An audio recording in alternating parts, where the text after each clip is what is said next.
No one in that county called it Black Annis. Not at first. Names come later, after something survives long enough to need one. At the beginning, it was just the absence of children, three of them, over the span of a single autumn. Not runaways, not lost, not bodies, just gone.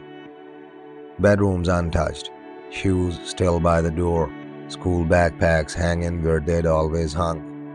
The kind of disappearance that doesn't tear the house apart, but freezes it instead.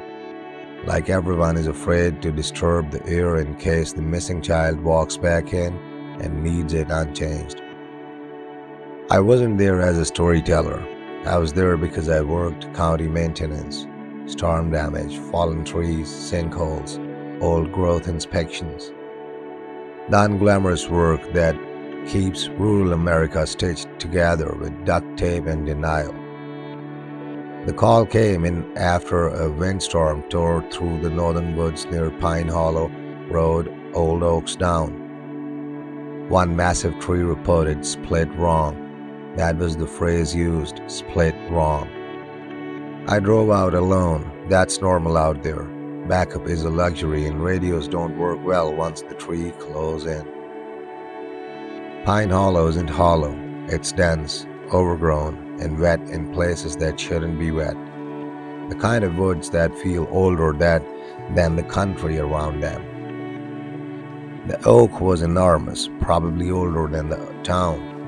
When I saw it, my first thought wasn't damage, it was positioning. The trunk had split and fallen in a way that created a hollow beneath the root mass, a natural cave, dark even in daylight, and the branches overhead twisted, not broken, forming something like a canopy, like a roof. I remembered thinking if someone wanted to hide something, that's when I smelled it. Not rot, not animal, not decay in the usual sense. This was thick and sour, clinging to the back of the throat, the kind of smell that doesn't fade once you notice it. It stays with you, even when you stop breathing through your nose. I stepped closer. That was my mistake. The hollow wasn't empty. Something inside shifted. Not fast, not sudden. Slow, deliberate, like it had been waiting to hear my footsteps confirm what it already knew. I froze. I didn't see it yet, but I felt it. That pressure behind the eyes, the sense of being examined without being seen, like standing in front of an one-way mirror. Then a sound came from the dark, not a growl, not a hiss, not breathing. A wet, dragging scrape, followed by something that sounded disturbingly like chewing, but without rhythm. As if whatever was eating didn't have a mouth that worked properly anymore. I took a step back. The branches above creaked. Something moved in the tree. Then, when I saw the hand, long, blackened, fingers bent the wrong way, joints swollen and knotted like old roots. The nails were thick and curved, not sharp, just heavy, like they'd been used more for gripping than cutting. The hand wrapped around a branch, then another. The thing didn't climb down, it unfolded. A shape emerged from the shadows, hunched, heavy, draped in something that might once have been fur or hair or skin. Its face was partially hidden, but what I could see was enough, dark, sunken, stretched, and hungry. I ran.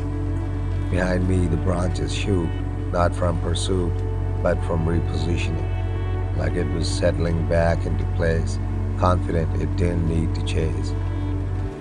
That night I didn't sleep, because when I closed my eyes, I saw the hollow again, and I understood something too late.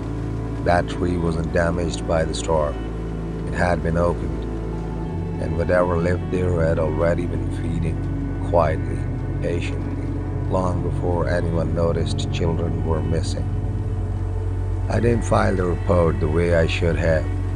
Officially, the oak was listed as structurally compromised, natural hollow exposed, no immediate hazard. That kind of language buries things, makes them sound like paperwork instead of warnings. I didn't mention the smell. I didn't mention the hand. I told myself briefly that shock does things to perception, that exhaustion fills in shapes where there aren't any. That lie lasted until nightfall, because the woods don't let you forget. I live 20 minutes from Pine Hollow in a trailer that backs up to a thin stretch of trees, nothing like that forest, but close enough that sound carries when the wind is right. That night, the air was still, no crickets, no frogs. The quiet pressed in so hard it felt deliberate. Around 1:40 a.m., something moved outside. Not footsteps, dragging, slow, heavy, like something being pulled across dirt without lifting. I lay there, staring at the ceiling, counting breaths, telling myself that if I didn't look, it won't matter. That's a lie, too.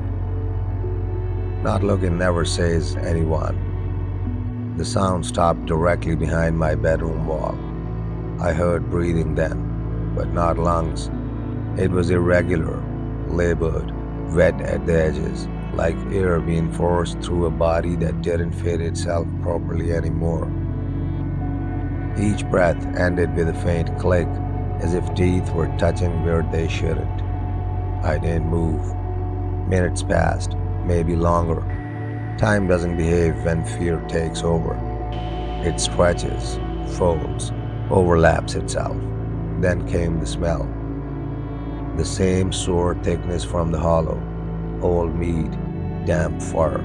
Something that had been alive long enough to forget what freshness was supposed to be.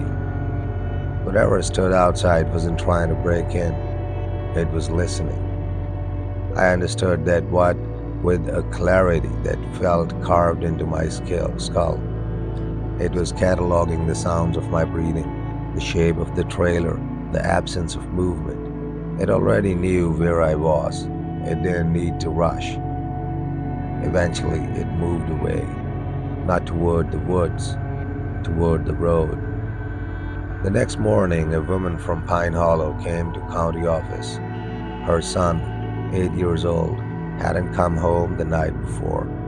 He'd gone out to feed their dog before dusk. The bowl was still full. Her hands shook as she spoke, not crying, not yet. She kept repeating one detail like it was stuck on a loop. He won't go near the trees, she said. He hated the trees. I drove back out with the deputy this time. Daylight makes people brave. It also makes them careless. We followed a faint trail near the edge of the woods, not footprints, marks, scratches in the dirt where something had been dragged or carried too close to the ground to clear it fully. They led toward the oak. The hollow was darker than before, deeper. Something had been added to it. I didn't step closer this time. I didn't need to. I saw enough to understand what kind of place it was now. The deputy vomited. We found pieces, clothing, a shoe, too clean, too intact to be torn by animals. Whatever had taken the boy hadn't fought him. It hadn't need to. Above us, in the branches, something shifted its weight. I looked up. Nothing visible, just leaves, just shadow. But the smell was stronger. That's when the deputy whispered something I'll never forget. My grandmother used to talk about a thing like this, he said. Said it lived in trees, took kids, wore their skins inside out. I didn't ask for a name. I already knew we weren't dealing with something new. This wasn't an intruder. It was a resident, and Pine Hollow had finally given it enough space to come out of hiding. By noon, the search area was sealed off. Yellow tape doesn't mean safety. It means admission, an unspoken agreement that something has already gone wrong and no one knows how to undo it. The locals gathered anyway, standing in loose knots along the gravel road, watching the woods like they expected them to answer back. They didn't. The deputy who had survived and who had whispered about his grandmother, Caleb, stuck close to me. He wasn't young, but fear had aged him in a way exhaustion never could. He kept rubbing his thumb against a silver ring over and over, like he was sanding something down to nothing. "You never hear of Black Annis?" he asked quietly. I didn't respond at first. Names have weighed. Giving one to something like this felt like inviting it closer. "My folks were from the Midwest," he continued, "but my grandma came from overseas, England originally. She said some things don't stay put when people move, they just find new ground." I looked toward the oak. The hollow's opening was rimmed with dark smears now, not blood exactly, too dull, too soaked into the bark, but something organic had been pressed there recently, something that fit. Caleb swallowed. "She said Annis lived in trees, blue-black skin, iron claws, took children, ate them, wore what was left." I finally spoke. "Folklore travels doesn't mean this did." He met my eyes. "Folklore adopts." Search teams went in pairs. Radios crackled every few minutes with check-ins that felt more like prayers. Dogs refused to cross the tree line. One handler tried to force his German Shepherd forward. The animal turned and snapped at him, eyes wide and white, then collapsed into a trembling heap. Around 2:17 p.m., a voice came over the radio. Not panic, confusion. "I've got a kid here," someone said. "He's alive, I think." Everything accelerated after that. We ran. The voice guided us deeper than anyone had gone before, past the oak, past a thicket so dense it felt intentional, as if the forest itself had been rearranged to funnel us forward. When we reached the clearing, I understood immediately what was wrong. The boy standing there wasn't 8. He was taller, thinner. His proportions were wrong. Arms too long, head tilted at an angle that strained the neck. His clothes were the missing child's, but they hung oddly, like they'd been put on without understanding how bodies are supposed to work. "Ethan," Caleb said softly. The boy turned. His face had been assembled, features placed with care but without precision. The eyes were too far apart. The mouth smiled late, like it had received the instruction a moment after the muscles should have moved. "I got lost," the boy said. His voice came from too deep inside his chest. One of the medics stepped forward. That's when the smell hit, strong enough to make my eyes water. The scent of rot layered under something older, earth, bark, wet stone. I shouted for everyone to stop. Too late. The boy's head tilted further, until I was sure something would snap. The smile widened, stretching skin that hadn't been meant to stretch. Beneath it, something shifted, pressed outward, testing the limits. "I was hungry," it said. The clearing went silent. Then the thing wearing the boy's shape unfolded. Skin peeled black and back along seams that had never been healed. Arms split, lengthening, ending in dark, curved claws that caught the light like metal. The face collapsed inward, sucked toward a skull that was not human at all, elongated, ridged, ancient. A scream tore out of someone behind me. Black Annis stood upright for the first time, towering, her body a patchwork of stolen parts and original wrongness. Her skin was the color of bruised midnight. Her eyes, God, her eyes were pits, reflective, and empty at the same time. She moved fast, too fast for something that big. One swipe of her claw sent a man flying into a tree with a sound like breaking furniture. Another disappeared entirely, pulled into her chest, swallowed into folds that closed behind him like doors. We ran. Branches lashed at us as if trying to slow us down. The forest was no longer neutral. It leaned, it pressed, it held her. Behind us, something laughed. Not joy, recognition. Black Annis had learned a new shape, and she was done pretending to be lost. We didn't regroup. There was no clean break, no shouted orders, no heroic fallback.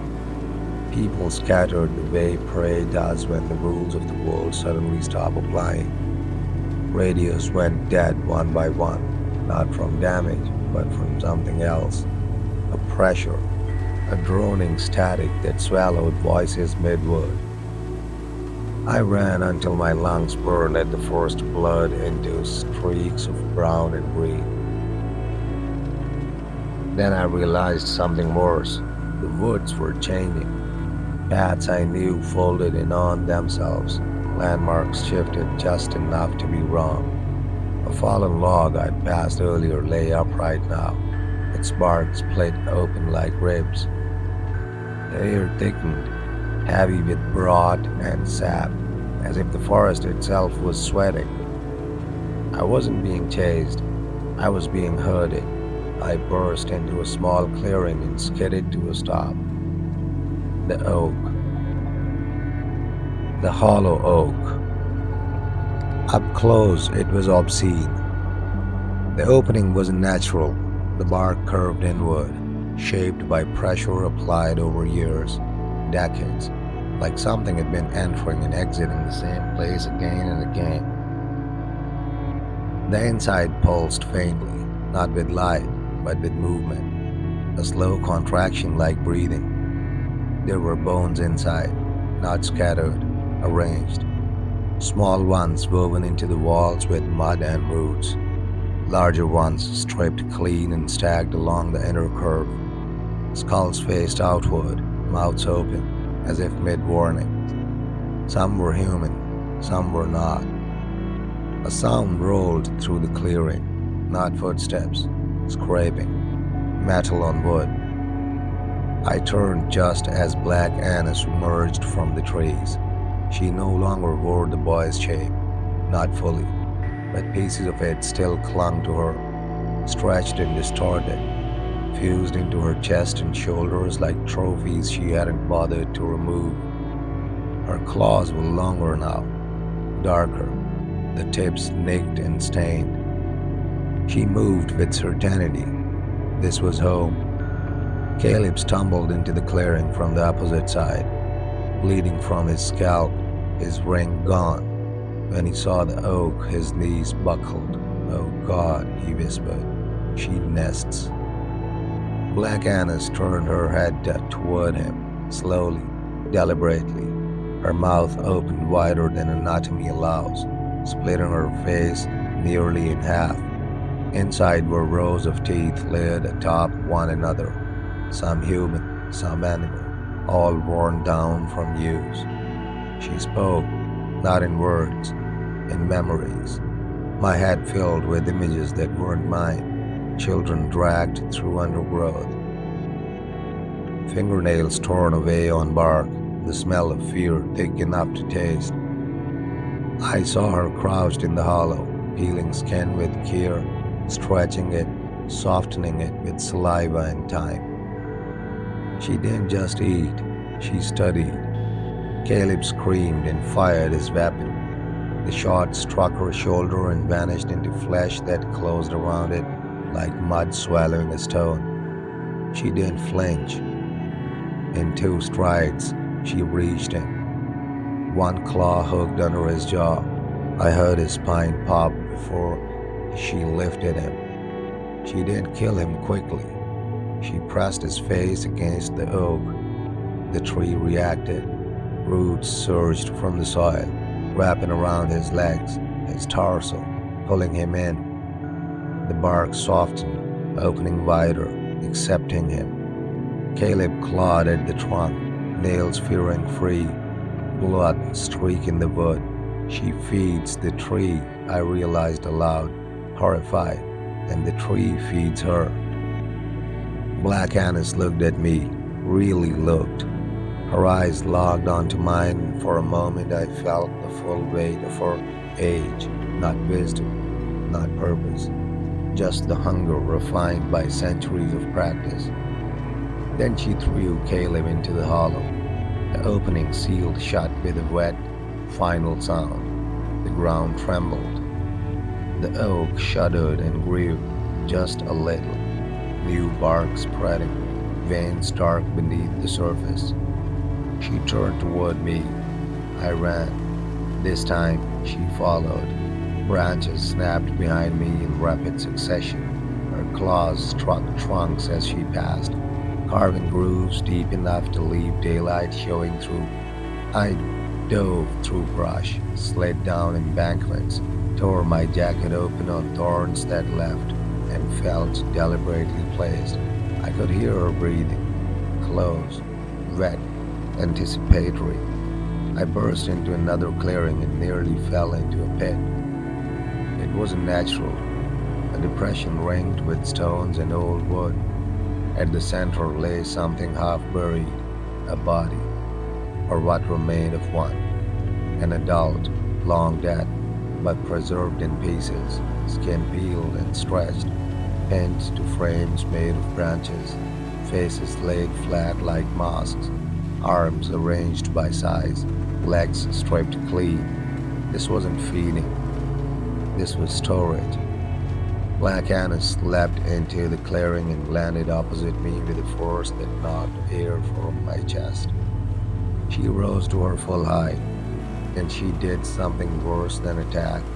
She reached into herself, her chest split open, and from inside she pulled a face, fresh enough to still look frightened. She pressed it against her own skull, smoothing it into place with reverent care. The transformation was immediate. She became a woman, not perfect, but close enough to hesitate. "Help me," she said, using the voice of someone I recognized from the search team. That hesitation almost killed me. The ground beneath my feet collapsed as the roots surged upward, grabbing my ankles, dragging me down. I screamed and slashed at them with my knife, cutting into living wood that bled sap like pus. She advanced, confident now. This was how she hunted: confuse, corner, consume. A flare ignited in my hand before I remembered pulling it. I jammed it into the pit. Fire bloomed, the roots recoiled, the masks shriveled and blackened. Black Annis screamed, not pain, but fury, as flames licked up her legs. She retreated, not far, just enough. She watched me back away, her borrowed face melting, her true form reasserting itself beneath the damage. This wasn't over. I had hurt her, and now she knew me. The forest fell silent again. Somewhere behind me, the oak creaked, and deep within it, something new was being prepared. I didn't stop running when the fire died. I didn't stop when my legs buckled or when my throat burned raw from screaming into the trees. I ran until the forest thinned and the ground dipped into a ravine choked with fog. Only then did I collapse, face first into damp leaves, shaking so hard my teeth cracked together. The silence that followed was wrong. No insects, no wind, just breathe, not mine. I rolled onto my back and saw it, thin strips of fabric tied to branches over the ravine, fluttering faintly though there was no breeze. Shirts, pants, pant legs, pieces of jackets, all weathered, all stained dark, all arranged in a line that curved down into the mist. A trail, I forced myself upright. The path wasn't marked with blood or footprints. It was marked with skin. Stretched hides hung between trees like banners, some old and leathery, others pale and recent. Faces were absent, always removed carefully, but the shapes were unmistakable, human, child sized in places, adult in others. This wasn't random cruelty, this was navigation. I followed the trail because the alternative was wandering blind in a forest that clearly belonged to something else. The hides guided me down the ravine, across a stream that smelled faintly metallic, and into a stretch of woods where the trees grew too close together to be natural.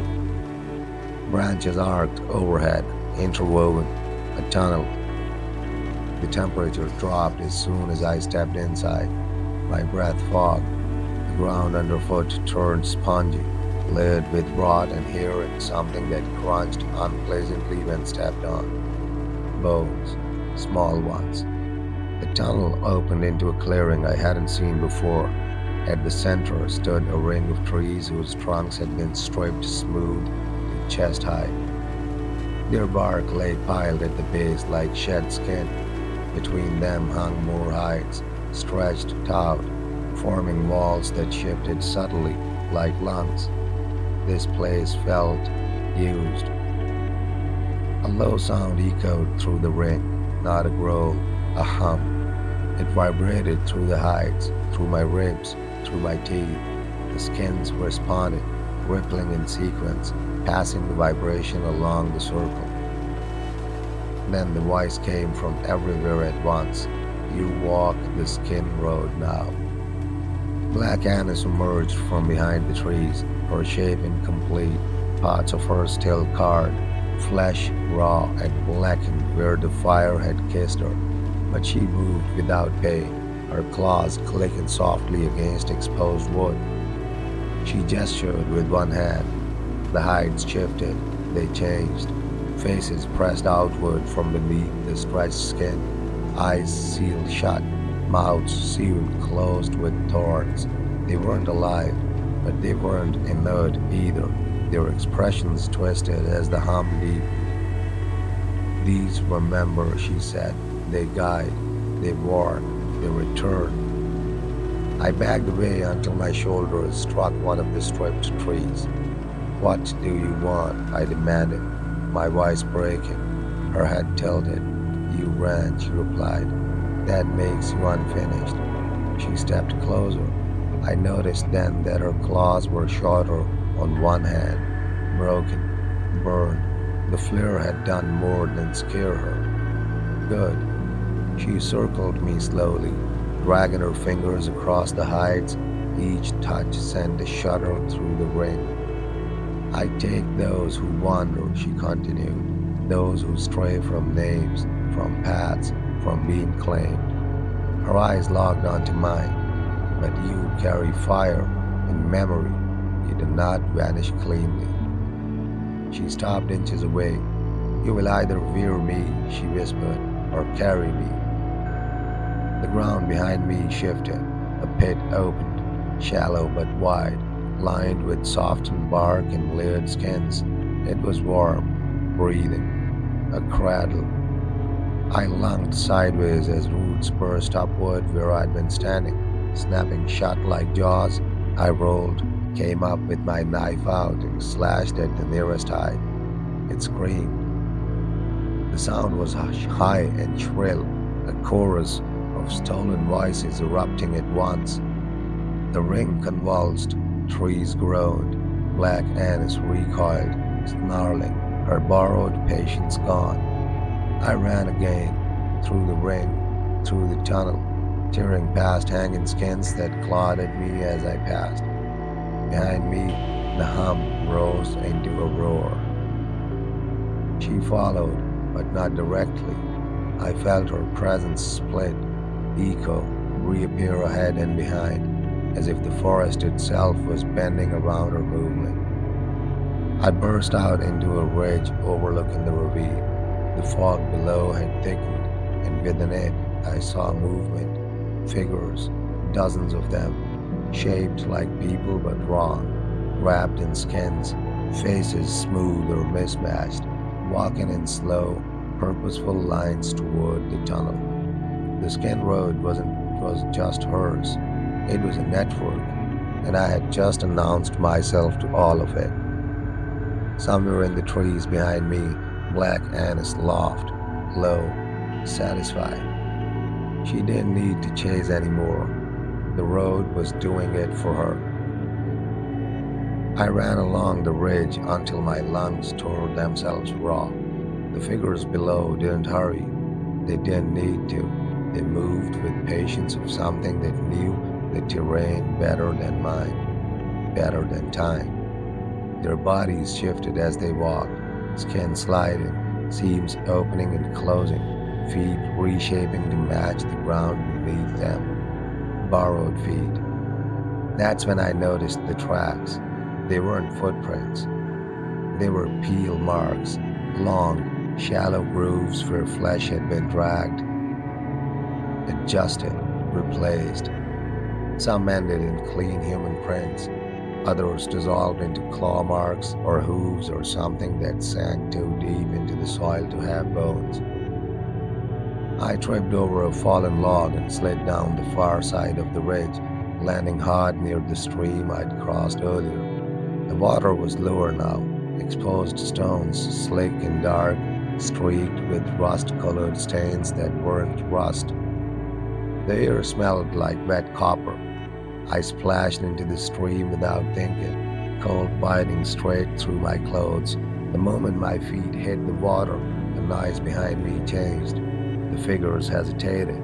They clustered at the bank, heads tilting in unison, their movements jerky, as if whatever guided them didn't like running water. Black Annis stepped out from between the trees behind them. She looked different now, taller. Her burnt flesh had been replaced, patched with pale skin that didn't match, stretched along the arms and neck. Her gait was smoother, confident. She had upgraded. "You think water stops us?" she called, her voice echoing strangely, doubled and tripled as if several mouths spoke at once. It only slows the ones still learning. She raised her hand. One of the figures stepped forward and peeled its own face off. The skin sagged briefly, then tightened, reshaping into something younger, smaller, a child's face. It stepped into the stream. The water didn't repel it, it accepted it. The figure crossed slowly, feet dissolving into the current and reforming with each step. When it reached the middle, it looked up at me and smiled, not with its mouth, but with the skin around its eyes, stretched too tight. I turned and ran downstream. Branches tore at me, roots grabbed my ankles. The forest felt awake now, leading, narrowing, correcting my direction whenever I tried to veer off. I burst into a clearing I didn't recognize. At its center stood an old structure, half collapsed, moss choked, barely standing, a hunting cabin. The door hung open, one hinge screaming softly as it moved in the breeze. Inside, darkness pulled thick and unmoving. I didn't want to go in. I went in anyway. The door slammed shut behind me. The inside smelled like rot and old iron. The walls were lined with shelves, and not on those shelves booze, dozens of them. Some pristine, some cracked and stiff with age, some still damp. Pairs lined up neatly, toes facing outward, as if waiting to be chosen. On the floor lay footprints pressed deep into the dust. They didn't match. Different sizes, different gaits, some human, some not. A scratching sound came from above. The ceiling creaked. Something moved in the rafters, crawling with too many joints, its weight shifting as if testing where to drop. I backed toward the far wall and felt something brush my calf. I looked down. A pair of boots sat directly behind me, fresh, still warm. The laces twitched, then the boots stood up. Empty legs filled in from the ankles upward, skin flowing into place like liquid pulled by gravity. Knees formed, thighs, hips, the rest of the body followed. It wore my stance, my height, my proportions. When it finished it looked at me with my own eyes. From outside the cabin, Black Annis spoke softly. Everyone needs a way home. The thing wearing my shape stepped forward and smiled the way I smiled. It moved like me before it thought like me. That's what terrified me most. The thing wearing my body didn't rush. It adjusted its shoulders the way I do when I'm nervous. It flexed its fingers once as if checking range of motion. It even tilted its head, my unconscious habit when I'm listening too hard. I backed into the wall, wood crumbling under my palms. "Don't," I said. My voice echoed twice, once from my mouth and one from its. "I know," it replied, tone calm, familiar. "I hate this part too." That's when I realized something had gone wrong far earlier than tonight. This thing didn't need to study me. It already had. The rafters groaned overhead. Dust drifted down in thin sheets. Whatever crawled above us shifted its weight, claws scraping slowly across old beams, waiting. The boots, my boots, lifted off the floor, stepping closer. I saw small imperfections in the skin now, seams hidden along the ankles, faint discoloration when different flesh had been joined. It was good work, careful work, but it wasn't perfect. It blinked a fraction of a second too late. I lunged, my shoulder slammed into it, and we crashed into a shelf. Boots tumbled around us, hollow and lifeless, clattering like dropped bones. The thing grunted, my voice again, and shoved me back harder than I expected. We hit the floor together. Up close, I could smell it.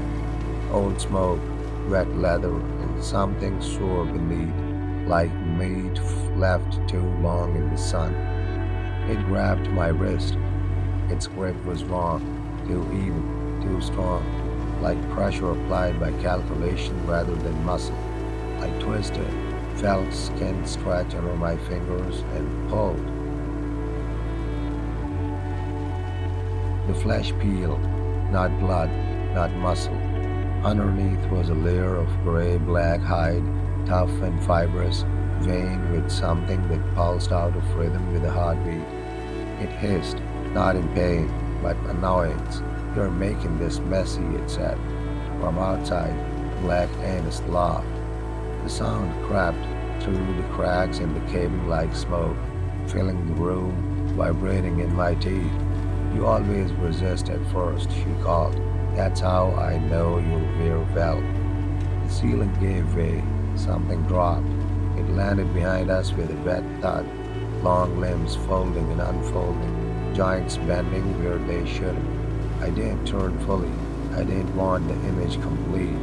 The thing that fell wasn't finished. It was a torso with too many arms and no face.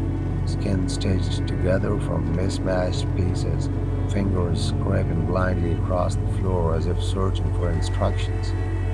A leader, Black Annis's students. The thing wearing my body shoved me toward it. "Hold still," it said gently. "She hates waste." I scrambled backward, kicking, my heels smashing into a lantern I hadn't noticed before. It shattered, spilling oil across the floor. The smell hit instantly. Black Annis screamed, not in fear, in rage. The thing froze just for a second, long enough. I struck the match hanging from a nail rear near the door and threw it. The fire raced across the oil in a violent blue. Heat slapped my face. The unfinished thing shrieked, its sound wet and animal. thrashing as flames crawled over staged skin. The thing wearing my body recoiled, skin blistering, seams opening as the heat warped whatever held it together. I ran. I slammed into the door, burst out into the night, lungs screaming, the forest swallowing me whole. Behind me, the cabin burned. Black Annis stood in the firelight, her shape warping, shedding borrowed skin as it blackened and cracked. She watched me go, and she smiled because she hadn't lost. She had learned. I didn't hear pursuit. That was the mistake. No crushing footsteps, no branches snapping, no breeze behind me, just silence moving with intent. The forest swallowed the firelight fast. Pines closed in, trunks stacked so tight they blocked the moon. My lungs burned, legs gumping on instinct alone, every sense screaming for something to react to. But there was nothing. That's when I felt it. The pressure. Not footsteps behind me, but weight beside me, as if something tall and thin was pacing me just out of reach, matching my stride without disturbing a single leaf. I cut left, so did the pressure. I cut right, still there. I stopped dead, spun, swung the iron bar I'd ripped from the cabin wall. Nothing, just trees. Then footprints appeared in the dirt, not forming, already there. Deep impressions pressed into wet earth, facing away from me, as if something had been walking calmly in the opposite direction the whole time. I backed away slowly, the footprints followed, backward. That's when Black Annis spoke again, not from behind, not from ahead, but from everywhere the forest was thickest. You still think running means leaving, she said. You don't understand the land yet. The pressure shifted. Closer. I felt breath graze my ear. Warm, damp, wrong. I swung again. This time I hit something. The impact jarred my arms. The iron rang like a struck bell. The thing I hit folded instead of falling, limbs bending sideways, ribs flexing like woven branches. It didn't scream. It laughed. My laugh. I staggered back as it straightened, taller now, spine lengthening, neck craning until its head brushed low branches. Its face, almost right, my face, but stretched, thinned, smile pulled too wide, teeth crowded and uneven, eyes dark and glossy like wet stones. You move better than the last one, it said. That's good. She likes that. From the tree line behind it, more shapes stepped forward, not copies, experiments. Some half finished, some wrong in obvious ways, arms too long, legs bent backward, skin hanging loose like borrowed clothes, all of them watching me with the same patient interest. Black Annis emerged last. She no longer bothered pretending. Her true shape dragged against the ground, long, blackened limbs ending in hooked claw, skin like bark soaked in oil, face sunk deep beneath a curtain of stringy hair. Her eyes burned dull yellow, unblinking. You see now, she said. I don't chase. She lifted one claw and pointed at me. I replace.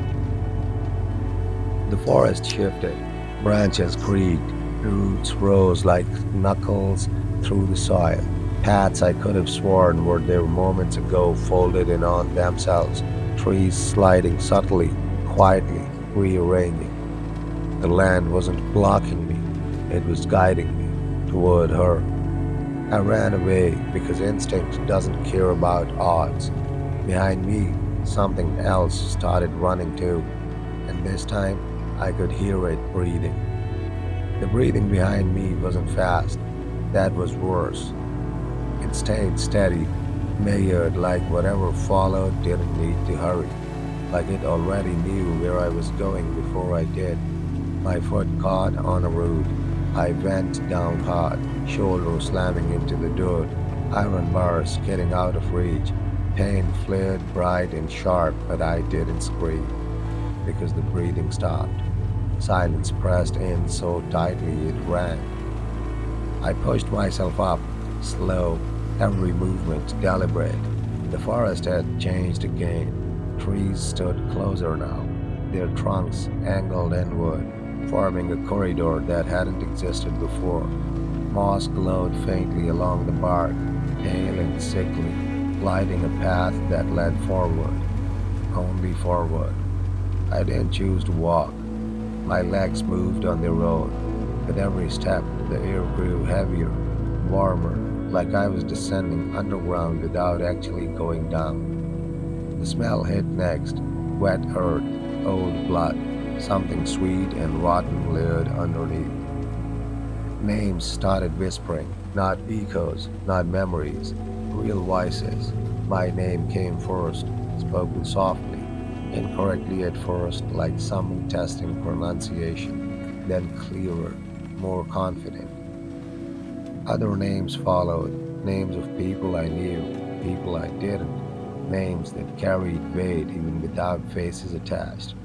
Each one felt like a hand brushing my spine. I realized something then that made my stomach twist. Black Annis wasn't just copying faces, she was learning people. The corridor opened into a clearing shaped like a bowl. As its center part sat a pit, wide and deep, ringed with smooth stones polished by time and touch. Old bones lined the edges, human, animal, some too warped to place. Figures stood around it, not the twisted experiments from before. These ones were finished, perfectly human. A man with a familiar jacket, a woman with my neighbor's posture, a boy whose face I recognized from a missing poster back home.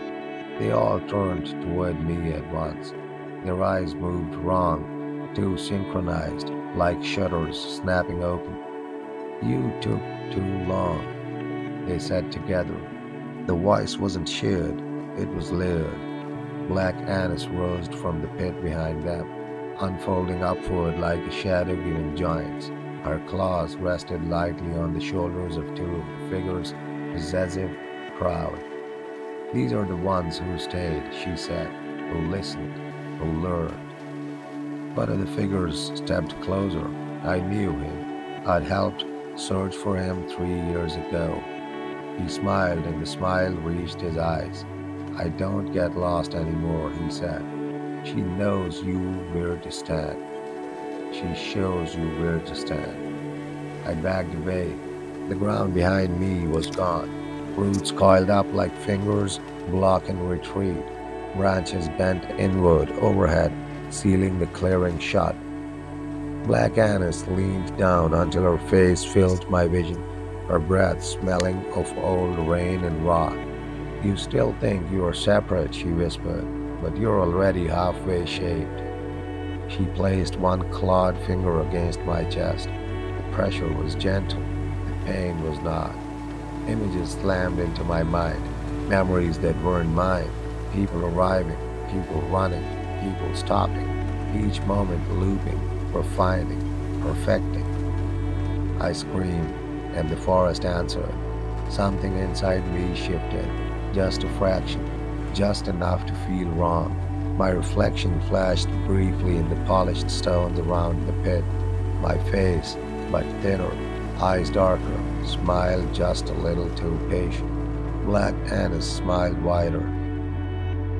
Good, she said. Now you're listening. The clearing seemed to breathe around me, not like wind, not like air moving. The whole place was alive in some cruel rhythm, pulsing with patience and intent. Black Annis didn't just exist here, she owned it. Every inch, every shadow. Even the trees seemed to bow slightly, branches curving as if to guide me, not protect me. I wanted to run. I needed to, but something heavier than fear weighed me down. It was understanding, or maybe just awareness, a sharp, cold needle of it. I realized then that she didn't need to chase, she didn't need to attack. She simply waited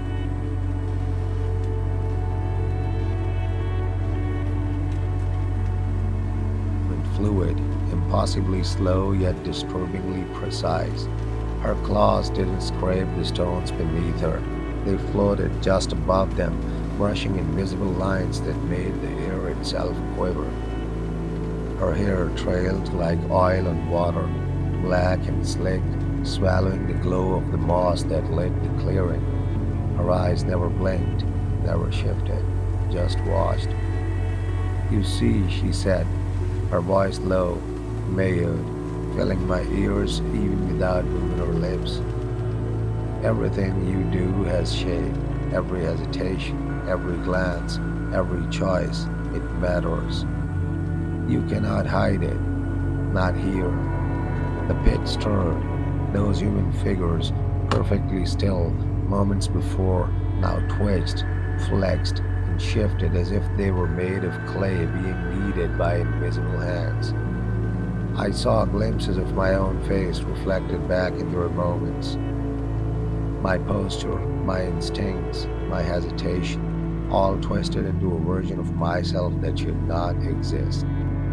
A warning, a demonstration, a memory I hadn't yet lived. I dropped to my knees, ripping the dirt beneath me, trying to anchor myself in reality, but reality had abandoned me. Each breath I took was mirrored by the figures. Each thought I thought whispered back to me in voices that weren't mine. You will learn, she said again. Her voice carried a weight that bypassed ears and lodged straight into the mind, where you will become the lesson. A snapping sound to my right, one of the figures, one my neighbor, leaned forward, a jagged smile splitting his face, teeth sharper than humanly possible. Black Annis gestured, almost lazily, and he obeyed. He crouched low, then lunged, vanishing into a shadow, reappearing beside me. I twisted, trying to fend him off, iron bar raised, but he passed through me, just as I did him. Our bodies overlapping, echoing, repeating in a nauseating, impossible rhythm. Every attempt to resist multiplied the lesson, amplified the terror, taught me the inevitability of her presence. I could feel her claw on my shoulder before it even touched, heat and cold in the same instant, and then she whispered, closer this time. Do you understand now? I nodded, though I didn't. My mind flailed, trying to grasp the rules of a place that didn't follow them. But beneath the panic, beneath the twisting reality, a spark of clarity formed. One truth: Black Annis does not hunt.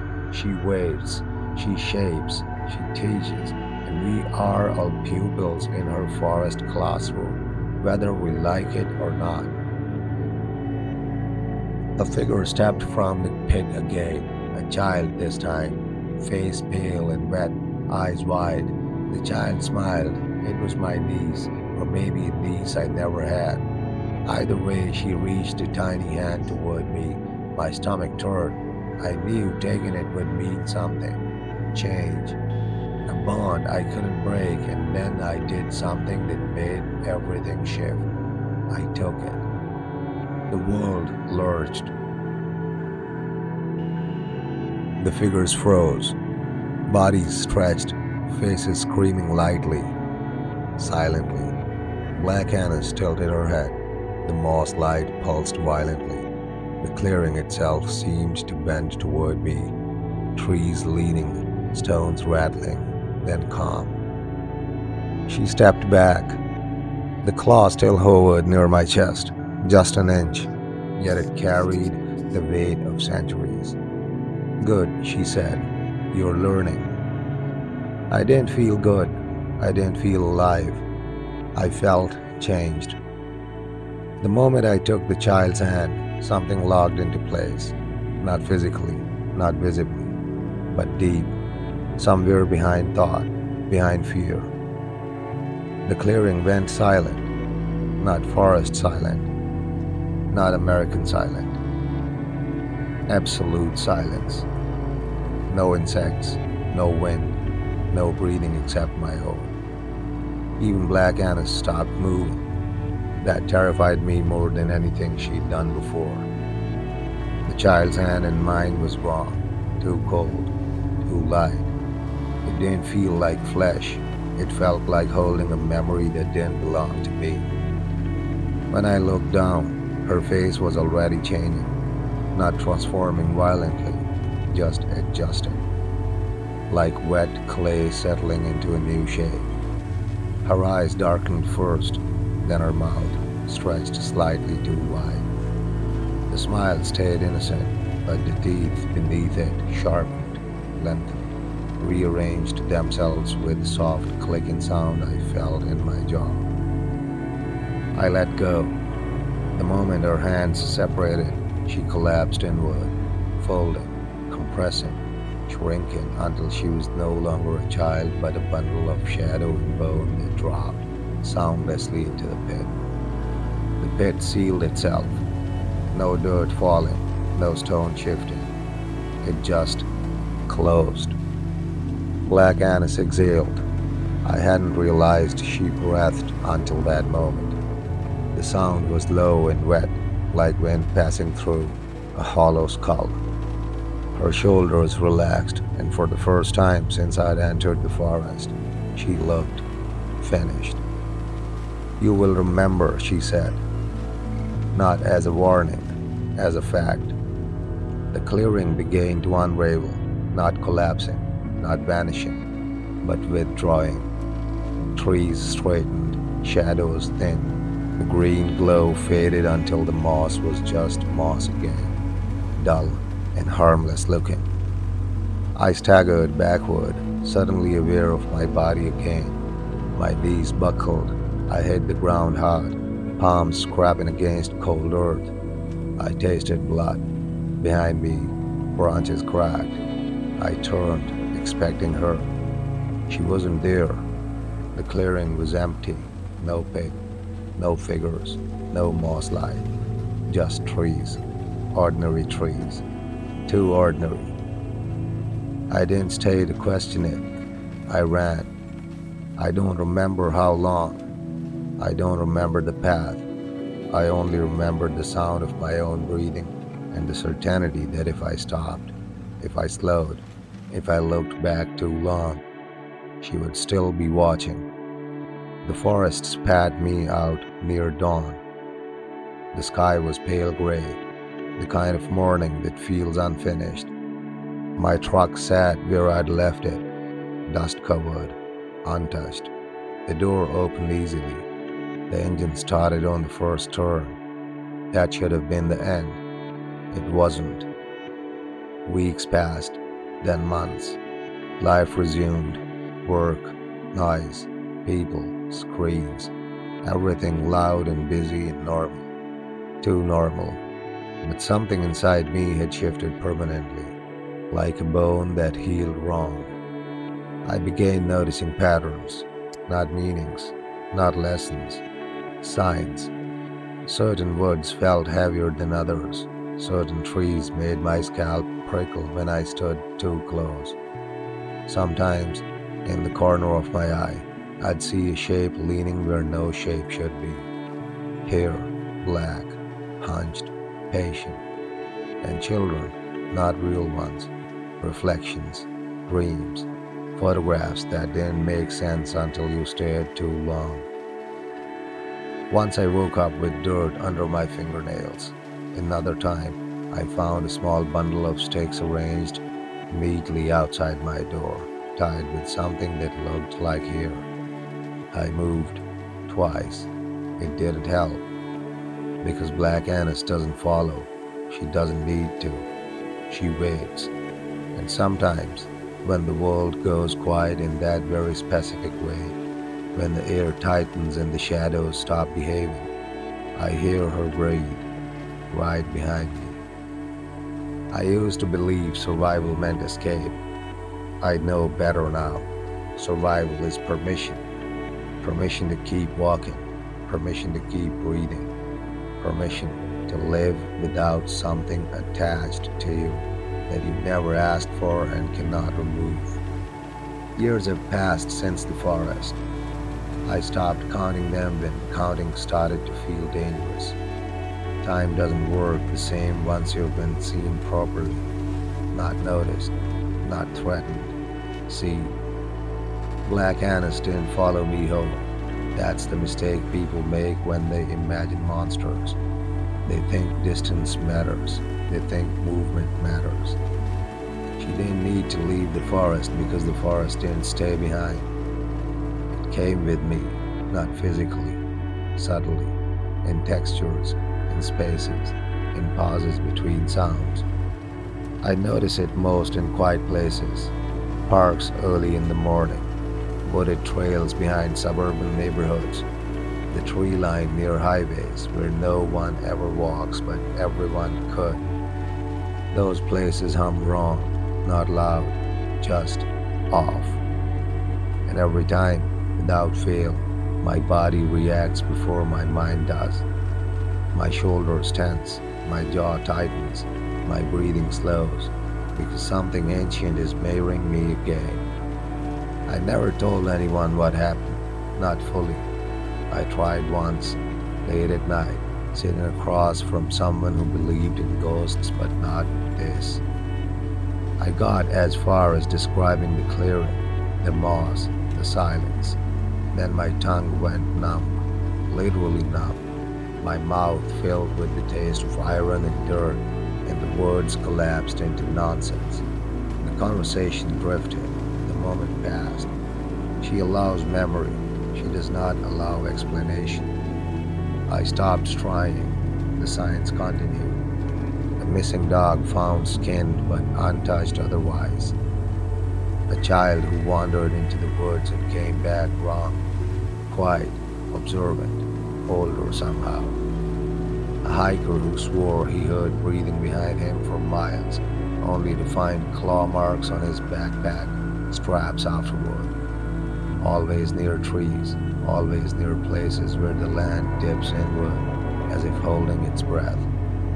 Once, only once, I saw her again, not fully.